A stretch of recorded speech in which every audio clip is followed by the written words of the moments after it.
दोस्तों, कहानी शुरू होती है वॉशिंगटन डीसी के पावर कॉरिडोर से, जहां अमेरिका के राष्ट्रपति डोनाल्ड ट्रंप अपने ओवल ऑफिस में बैठे हैं। चारों तरफ उनके सलाहकार खड़े हैं और माहौल गर्म है। ट्रंप गुस्से में कहते हैं, भारत को सबक सिखाना होगा।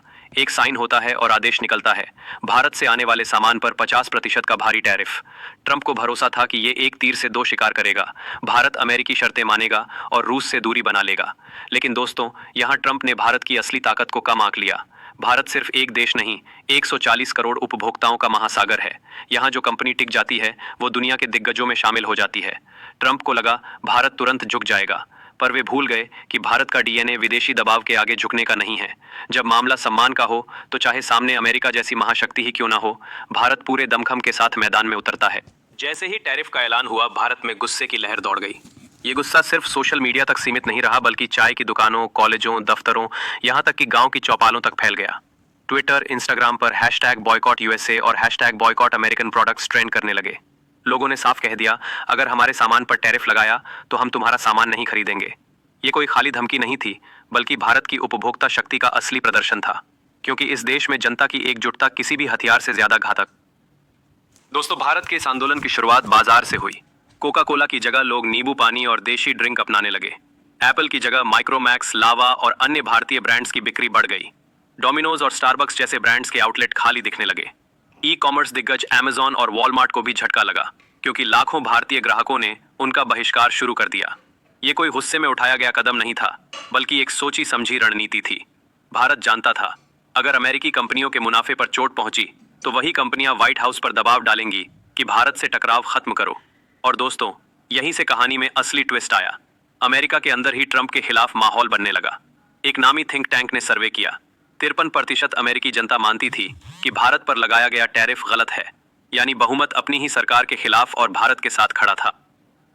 दोस्तों, अमेरिकी जनता का गुस्सा सिर्फ टैरिफ पर नहीं था, बल्कि अमेरिका के दोहरे रवैये पर भी था।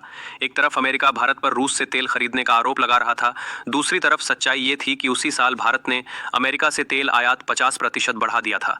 पिछले 3 सालों में अमेरिका का भारत के तेल आयात में हिस्सा 3% से बढ़कर 8% हो चुका था। यानी भारत अमेरिकी तेल कंपनियों की जेब भर रहा था और बदले में अमेरिका भारत की पीठ में छुरा घोंप रहा था।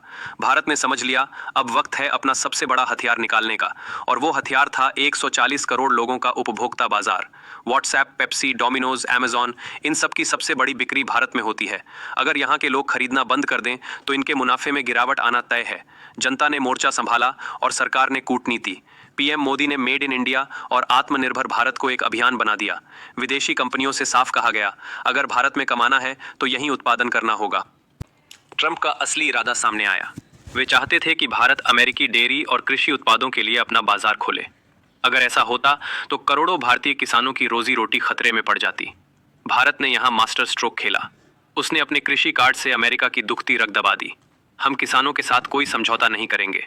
ये साफ संदेश था कि भारत अपनी जनता और अपने किसानों के हित में किसी भी ताकत के आगे नहीं झुकेगा।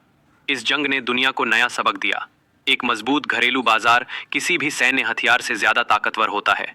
दोस्तों, भारत ने दुनिया को दिखा दिया कि वो किसी एक खेमे में बंधा नहीं रहेगा। अमेरिका से रिश्ते रखेगा, रूस से दोस्ती निभाएगा और चीन से बातचीत भी जारी रखेगा। ये है नए भारत की स्वतंत्र विदेश नीति, जहां फैसले अपने हित में लिए जाते हैं, किसी के दबाव में नहीं। अब ब्रांड इंडिया सिर्फ सॉफ्ट पावर नहीं, बल्कि एक रणनीतिक ताकत बन चुका है। अमेरिकी कंपनियों को साफ चेतावनी दी गई, हमारे साथ व्यापार करना है तो हमारी शर्तों पर करो। उत्पादन भारत में करो, रोजगार भारत में दो और हमारे बाजार का सम्मान करो। इस कहानी का सबसे बड़ा सबक यही है कि असली ताकत बंदूकों में नहीं, बल्कि जनता की एकजुटता, सरकार की रणनीति और आर्थिक आत्मनिर्भरता में होती है। दोस्तों, इस वीडियो के लिए एक लाइक जरूर कर देना।